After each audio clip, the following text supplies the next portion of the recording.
So hey guys, welcome back to the channel. तो यार आज की वीडियो होने वाली है हमारी एक हॉरर वीडियो। आज की वीडियो में हम लोग बात करने वाले हैं कुछ ऐसे पोकेमॉन्स के बारे में जिनका जो ओरिजिन है वो काफ़ी ज़्यादा क्रीपी है, या फिर तुम कह सकते हो ऐसे पोकेमॉन्स जो कि किसी ना किसी डरावनी मिथ पर बेस्ड करके बनाए गए हैं। इस वीडियो के पार्ट 1 पर तुमने बहुत अच्छा रिस्पॉन्स दिखाया था, इसलिए मैं लेके आ गया हूँ तुम्हारे लिए पार्ट 2। और हाँ, इस वीडियो में मैं अकेला नहीं होने वाला। ये वीडियो होने वाली है एक collab video with Mysterious Greninja. वो अपना इंट्रोडक्शन तुमको खुद दे देगा। So hey there guys, welcome back to the channel. तो आज की वीडियो में मैं आया हूँ अपने एक फ्रेंड आई एम पॉकेट्यूबर के चैनल पे इस वीडियो में कोलैबोरेट करने। एंड टॉपिक तो आप लोगों को उसने बता ही दिया है, तो भी चलिए अब चाहे टाइम को बिना वेस्ट किए हुए इस वीडियो को भी स्टार्ट कर लेते हैं। नंबर 8 पर आता है स्नोरंट पोकेमॉन। गाइस, स्नोरंट पोकेमॉन बेस्ड है यूकी वराशी नाम के एक मिथ के ऊपर। यूकी वराशी जो थे वो दिखने में बच्चे जैसे ही होते थे, लेकिन कुछ कुछ ऐसे भी होते थे जिनकी सिर्फ एक आंख होती थी और एक पैर होता था, और कुछ ऐसे भी होते थे जिनका फेस ही नहीं होता था। तो बात करें अब इसकी एक स्टोरी की, तो बहुत टाइम पहले की बात है। एक गाँव में एक कपल रहता था। उस कपल के पास कोई भी बच्चा नहीं था। इस बात से वो लोग बहुत ज़्यादा दुखी रहते थे, और उनके घर में क्योंकि कोई बच्चा नहीं था, इसी वजह से उनका घर हमेशा बहुत ज़्यादा शांत रहता था। तो उस टाइम विंटर का सीज़न था और उस दिन बहुत ज़्यादा बर्फ़ गिर रही थी, और वो लोग उस दिन भी दुखी होकर अपने घर पे बैठे हुए थे। तो इसीलिए अपना मन हल्का करने के लिए वो लोग बाहर वॉक पे चले गए। जब वो लोग बाहर गए तो उन्होंने देखा कि वहाँ बहुत सारी स्नो पड़ी हुई है। तो उन्होंने स्नो की मदद से एक स्नोमैन जैसा बच्चा बनाया, और फिर थोड़े टाइम बाद वो लोग अपने घर पर वापस चले गए। फिर आधी रात का समय था, वो लोग अपने घर पे सो रहे थे, तभी अचानक से उनके गेट पे किसी के नॉक करने की आवाज़ आती है। जब उन्होंने गेट खोला तो उन्होंने देखा कि वहाँ पर एक छोटा बच्चा है। उन दोनों को बच्चों से बहुत ज़्यादा प्यार था, तो इसीलिए उन दोनों ने उस बच्चे को घर के अंदर बुला लिया, और फिर उस दिन से वो बच्चा उन्हीं के साथ रहने लगा। वो कपल भी उस बच्चे का पूरा ख्याल रखते थे और उससे बहुत ज़्यादा प्यार करते थे, और वो बच्चा भी उनसे बहुत ज़्यादा प्यार करता था। उनकी पूरी फैमिली बहुत ज़्यादा खुशी से रहती थी। फिर ऐसे ही काफ़ी टाइम गुजर गया और अब विंटर सीजन खत्म होने आया था, और जैसे जैसे विंटर सीजन जो है वो खत्म हो रहा था, वैसे उन्होंने देखा कि उनका जो बच्चा है वो बहुत ज़्यादा पतला और कमज़ोर सा होता जा रहा है। फिर कुछ और दिन गुजर गए और फाइनली विंटर जो है वो एंड हो गया। तो फिर सुबह जैसे ही वो हस्बैंड वाइफ उठे, उन्होंने पूरे घर में देखा, लेकिन उनको वो बच्चा कहीं पर भी नहीं मिला। और फिर तब वो लोग समझ गए कि वो बच्चा और कोई नहीं, यूकी वराशी था। उन दोनों का नसीब अच्छा था जो उनके घर पर अच्छा वाला यूकी वराशी आया था, क्योंकि यूकी वराशी दोनों टाइप के होते हैं, एक अच्छे और एक बुरे। तो यार इसी मिथ पर बेस्ड करके बनाया गया स्नोरंट पोकेमॉन को। Number 7, drowsy Pokemon.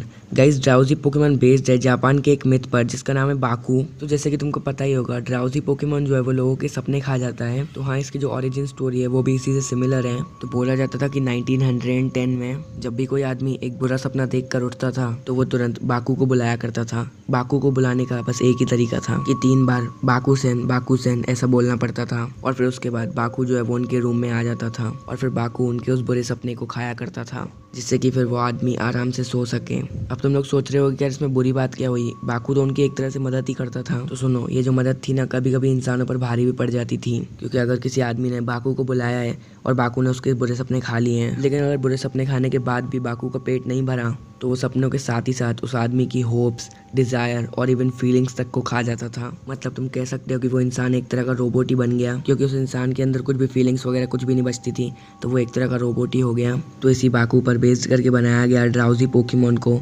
Number 5, Cacturne Pokemon.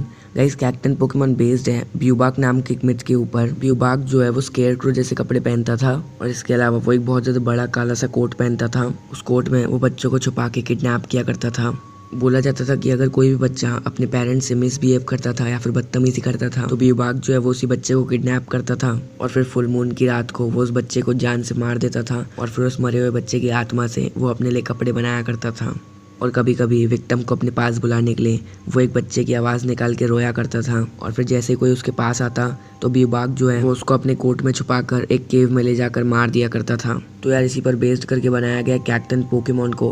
और अगर तुमने कैक्टन की पॉकेडेक्स एंट्री पढ़ी है, तुमको पता होगा कि कैक्टन की पॉकेडेक्स एंट्री में ये लिखा हुआ है कि कैक्टन जो है वो डेजर्ट में भटके हुए लोगों का पीछा करता है, और फिर जब वो लोग थक जाते हैं तो कैक्टन उनको मार देता है। तो तुम समझ सकते हो इसको एज अ पोकेमॉन भी काफ़ी ज़्यादा क्रीपी बनाया गया है। नंबर 4, टैंगेला।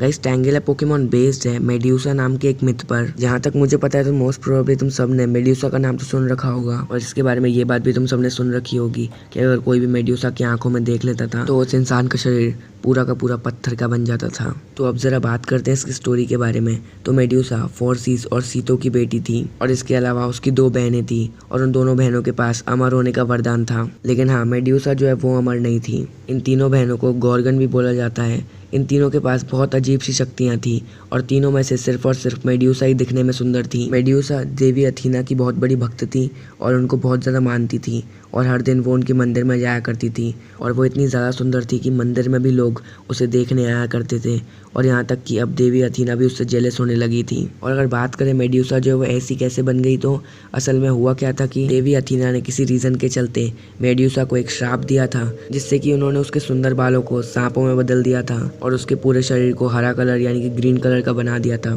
और इसके अलावा उसे ये भी श्राप था कि अगर कोई इंसान उसकी आंखों में देखेगा तो वो इंसान पत्थर का बन जाएगा। तो यार इसी पर बेस्ड करके बनाया गया है टैंगेला पोकेमॉन को। इसीलिए तुमने देखा होगा मेड्यूसा की तरह ही टैंगेला पोकेमॉन जो है उसके भी शरीर पर बहुत सारी वाइन्स हैं, जिन वाइन्स की वजह से उसका असली चेहरा किसी को भी नहीं दिखता।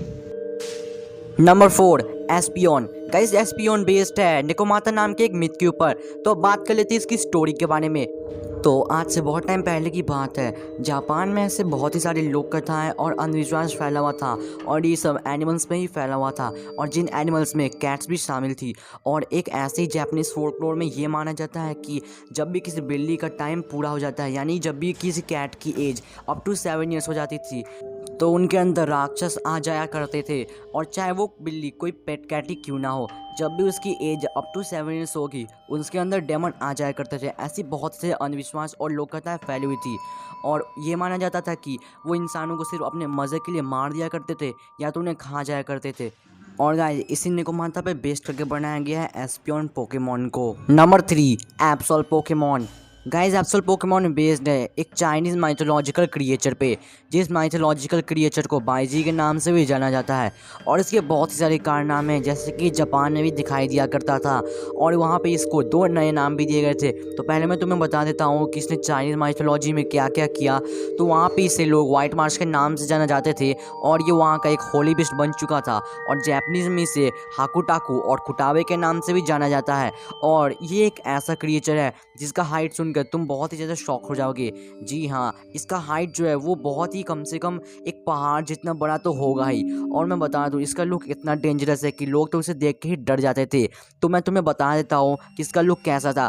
तो इसके शरीर पे बहुत ही सारे बाल थे जो कि वाइट कलर के थे और इस कारण से इसको वाइट मार्च थे। और गाइस अगर इसके लुक की बात की जाए तो इसके हेड पर, जो कि एक ह्यूमन जैसा हेड था और उस पर भी बहुत सारे वाइट कलर के हेयर्स थे और इसके उस सिर पर पूरे 6 हॉर्न्स हुआ करते थे और इसके पास टोटल 9 आइज थी और 3 आँखें इसके सर पर और उसके बगल में भी 3 आँखें और इसकी पीठ पर भी 3 आँखें हुआ करती थी, जिस कारण से लोग बहुत ही ज़्यादा डर जाते थे। और तो और इसकी 10 से भी ज़्यादा पूंछें थी और ये बहुत ही अलग टाइप का क्रिएचर था। और जापान में इसे हाकुटाकू के नाम से और कोटावे के नाम से ज़्यादा तक बुलाया जाता था। और इसी पोकेमॉन पे बेस्ड करके पोकेमॉन कंपनी ने एप्सोल पोकेमॉन को भी बनाया था। नंबर 2 विस्कास। गाइस विस्कास पोकेमॉन को बेस करके बनाया गया है अपने जैसे एक दिखने वाले माइथोलॉजिकल क्रिएचर पे, जिसे नामाजू के नाम से जाना जाता है और इसे नामाजू एन भी कहते हैं। तो चलो मैं तुम्हें इसकी स्टोरी के बारे में बताता हूँ। So according to a popular Japanese myth, पुराने जापानीज मिथ में एक स्टोरी थी जो कि बहुत ज़्यादा पॉपुलर हो गई थी और उसमें ये बताया गया था कि वहाँ पे जो अर्थक्वेक का कारण था वो कोई और नहीं, वो सब जाइंट कैटफिश नामाजू ही कर रहा था। और पता नहीं वो लोगों को परेशान करने के लिए ऐसी हरकत किया करता था। उन लोगों ने उसे रोकने के लिए बहुत ही ज़्यादा कोशिश की थी, लेकिन बाद में जाके गॉड काशिमा ने उसको रोकने के लिए बड़ा सा कैपस्टोन यूज़ किया और उसे धरती के उस भाग में फेंक दिया था, मतलब कि उसे धकेल दिया था। और इस कारण से वो उनको परेशान करना बंद कर दिया। लेकिन वो हमेशा नामाजू उन लोगों को परेशान किया करता था अपने बहुत ही बड़े साइज से, और इसलिए क्योंकि वो अर्थक्वेक लाने में बहुत ही ज़्यादा माहिर था, इसलिए उसको अर्थशेकर भी कहा जाता है। हालांकि कभी कभी गॉड काशिमा भी इसको रोकते रोकते थक जाते थे और इस कारण से उन्हें बहुत ज़्यादा परेशानी हुआ करती थी और इसीलिए इसको बहुत ही ज़्यादा जगह पे नामाजू द अर्थशेकर के नाम से भी जाना जाता है। हालांकि विस्कास पोकेमॉन को एनिमे में बहुत ही अलग साइज दिया गया है, लेकिन अगर देखा जाए तो इन दोनों को देखने में सेम ही माना जाएगा। और जैसा कि तुम्हें पता है कि विस्कास का एक एपिसोड बैंड भी हुआ था क्योंकि उस टाइम जापान में बहुत ही ज़्यादा अर्थक्वेक आया था और क्योंकि पोकेमॉन कंपनी ये बात जानती थी कि उन्होंने इसको नामाजू पे ही वेस्ट करके बनाया है और इसे वहाँ पे जापानीज मिथ में ये पॉपुलर कहानी थी, इसलिए लोगों को इसके बारे में पता भी था। और यहाँ तक कि विश्वास को जापानीज में नामाजुन भी कहते हैं, और क्योंकि दोनों नाम ही सेम थे इसलिए पोकेमॉन कंपनी ने उस एपिसोड को बैन कर दिया, और उन्हें बैन करना ही पड़ता क्योंकि ये पॉपुलर जापानीज मिथ थी, इसलिए इसके बारे में सबको पता था। और उस टाइम जापानीज मतलब कि जापान में जो हालात थे भूकंप के, इस कारण से उन्होंने इस एपिसोड को बैन कर दिया। तो इसी पोकेमॉन पे बेस करके बनाया गया है विस्कास पोकेमॉन को। And finally number 1, Slowking Pokemon. Guys, Slowking Pokemon based है टोरियामा सेकिन नाम के एक योकाई मिथ के ऊपर। और अगर मैंने तुम्हें इसकी स्टोरी सुनाई तो इसकी स्टोरी एक बुक की जितनी ही बड़ी है, तो इसे एक्सप्लेन करना तो इस वीडियो में बिल्कुल इम्पॉसिबल ही है। लेकिन हाँ, मैं तुम्हें इसकी ओरिजिन के बारे में बता सकता हूँ। हाँ, मुझे पता है ओरिजिन बताऊँगा तो कुछ समझ नहीं आएगा। हाँ, तुम ओरिजिन को देख के समझ सकते हो कि ये कितना पावरफुल और कितना खतरनाक डेमन है। तो भी चलो मैं तुम्हें इसके ओरिजिन के बारे में बताता हूँ। तो इसके ओरिजिन में ये लिखा है कि जब भी कोई जापानी राक्षस सुनता है तो गोजिला जैसे विशालकाय जीव की कल्पना करना आसान है, लेकिन योकाई पृथ्वी पर अधिक नीचे है। सभी अलग अलग आकृतियों और आकारों का एक हड़पने वाला बैग आज के जापानी मनोरंजन को आबाद करने वाले वन्य प्राणियों की महान दादी। यस, आई नो कि इसका जो ओरिजिन है वो तुम सबके दिमाग के बाहर है, किसी को समझ नहीं आया होगा। बिल्कुल मुझे भी समझ में नहीं आया था, एंड अप्रॉक्स तुम्हें भी समझ नहीं आया होगा। तो मान लो कि ये बहुत ही खतरनाक टाइप का डेमन है। इसकी जो बुक है उसकी थोड़ी बहुत चीज़ें मुझे पता है, जिसको मैंने ओरिजिन में जोड़ के तुम्हें बताया है।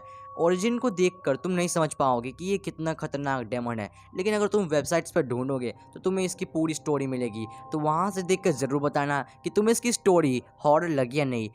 मैं बिल्कुल शर्त लगा सकता हूँ तुम्हें इसकी स्टोरी बिल्कुल हॉरर लगेगी। तो आज की वीडियो में इतना ही था, मिलते हैं ऐसी किसी और अमेजिंग वीडियो में। Until then, good bye. तो गाइस, यही थी हमारी आज की वीडियो कैसी लगी कमेंट्स में ज़रूर बताना। अगर वीडियो पसंद आई है तो वीडियो को एक लाइक करना, एम करते हैं 1K लाइक्स के लिए। और अगर अभी तक मेरे और मिस्टीरियस ग्रीन निंजा के चैनल को सब्सक्राइब नहीं किया है तो कर लो। मिस्टीरियस ग्रीन निंजा के चैनल की लिंक तुमको डिस्क्रिप्शन बॉक्स में मिल जाएगी। आज के लिए भाई इतना ही। Thanks for watching, bye bye.